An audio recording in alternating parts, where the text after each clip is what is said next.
Bu tarafa doğru çıkalım. Çek burayı çeksene.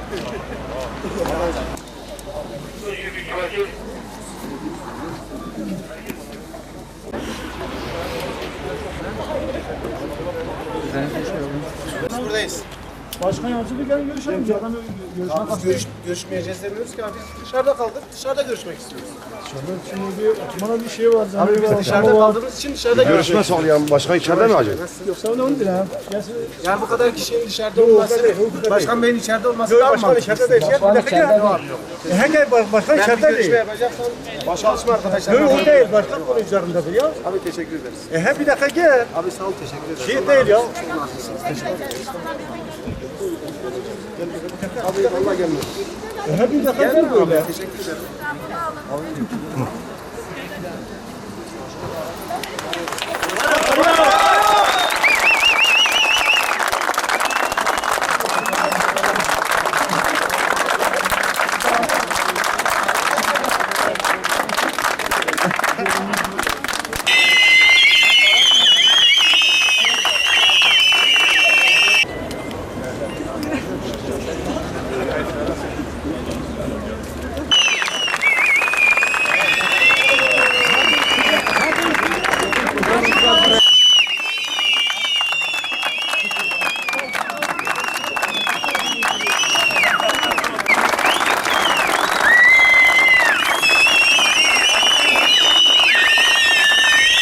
Temsilci seçin. Abi bizim temsilcimiz içeride. Bak içerisinde görüşsünler. Abi ekstrada bizim başkanı içeride var abi. Tamam yani şeydir. Arkadaşlar belediyesinde belediyesi. Hani bildiğimiz için buradayız abi. Ona şüphesiz. Belediyesinde belediyesi. Tabii belediye halkın belediyesi. Tamam. Oturan mısın?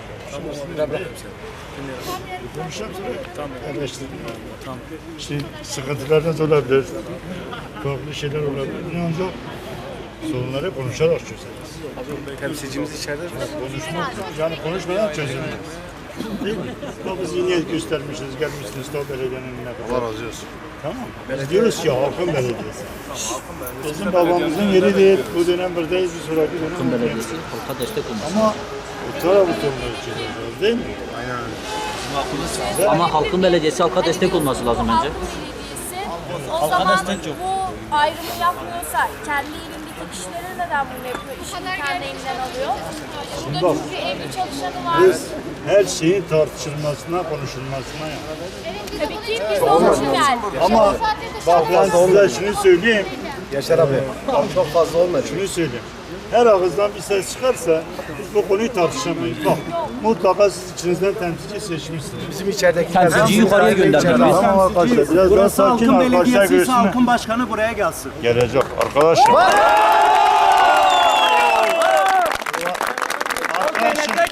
Provokasyon yapma. Bak, sen provokasyon yapma. Bak ben seni uyarıyorum. Provokasyon yapıyorsun. Belediye başkanı gelecek. Tamam. Bak ben de belediye meclis üyesiyim burada. Biz onu Tamam. seçtik gönderdik. Yaşar abi bugün biz seçtik çekmeyi için buraya. kimse keyfi için provokasyonluk yapmak için. Onu biz seçtik buraya getirdik. Bu sen tamamıyla sen yanlış bir şey. Yok bak arkadaşımız Hiçbirisi provokasyonluk için burada değil. kitleyi sakinleştirmesi Hayır. gerekirken Eğer bir barış platformumuz varsa, bir barış halkı varsa biz de barışçıl bir şekilde buraya geldik.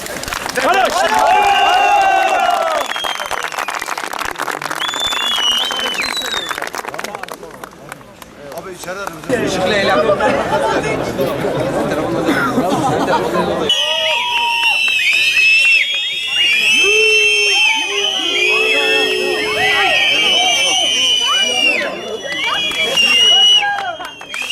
Ekmek değil. Amacımız sadece ekmeğimize sahip çıkmaktı. 550 tane çalışanımız var, çalışma arkadaşımız var. Bu çalışma arkadaşlarımızla birlikte belediyede küçük bir sorunumuz vardı, ruhsat sorunumuz. Onu çözmeye geldik. Belki de çözme yaklaşımımız biraz sertti. Bunun için herkesten özür dileriz. Özellikle buraya yorduğumuz bütün arkadaşlardan özür dileriz. Ruhsatımız çözülmediği müddetçe her akşam buraya yürümeye karar verdik. Şu anda hiçbir arkadaşın burada üşümesini ya da sağlık sorunu yaşamasını istemediğimiz için geri gidiyoruz. Herkese teşekkür ediyoruz. İyi akşamlar.